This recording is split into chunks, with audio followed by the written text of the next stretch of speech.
కానపూర్ నియోజకవర్గ సంస్థాగత నిర్మాణం కోసం శ్రేణులతో కలిసి సన్నాహక సమావేశం నిర్వహించింది కాంగ్రెస్ పార్టీ. సోమవారం మంచిర్యాల జిల్లా జన్నారం మండల కేంద్రంలో కానపూర్ ఎమ్మెల్యే బొజ్జు పటేల్ ఆధ్వర్యంలో నిర్వహించిన ఈ యొక్క సమావేశానికి టీపీసీసీ నేతలు, పరిశీలకులు జంగా రాఘవరెడ్డి, సిహెచ్ భూపాల్ రాంభూపాల్ ముఖ్య అతిథులుగా హాజరయ్యారు. కానపూర్ నియోజకవర్గంలో జిల్లా, మండల, గ్రామ స్థాయిలో అధ్యక్ష పదవులకు పార్టీ కోసం పూర్తి సమయాన్ని వారి నుండి అప్లికేషన్లు తీసుకొచ్చారు. నూతన కమిటీలు ఏర్పాటు చేసి పార్టీ బలోపేతం కోసం కృషి చేస్తున్నామని అన్నారు. ప్రభుత్వ సంక్షేమ ఫలాలు ప్రజలకు చేరేలా శ్రేణులు కృషి చేయాలని కోరారు. చురుకైన ఆసక్తి కలిగిన ప్రతి కార్యకర్తను పార్టీ ప్రోత్సహిస్తుందని అన్నారు.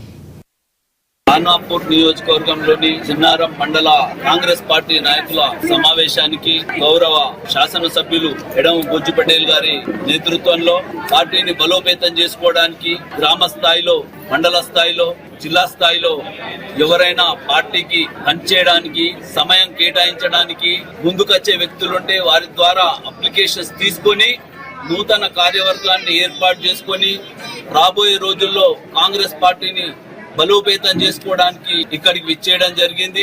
అలాగే కాంగ్రెస్ పార్టీ చేస్తున్నటువంటి సంక్షేమ ఫలాల్ని కూడా ప్రజల వద్దకు తీసుకుపోయి ప్రజాస్వామ్యంలో ప్రజలని భాగస్వామ్యం చేస్తూ వాళ్ళకి అభివృద్ధి ఫలాల్ని అందజేయడానికి కాంగ్రెస్ నాయకత్వం, కాంగ్రెస్ పార్టీ కృషి చేస్తుంది.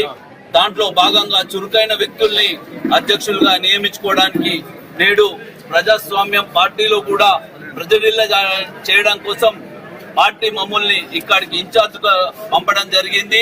దానికి పెద్ద ఎత్తున స్పందిస్తూ కార్యకర్తలు ముందుకు రావడం సంతోషం, ఆనందకరమైన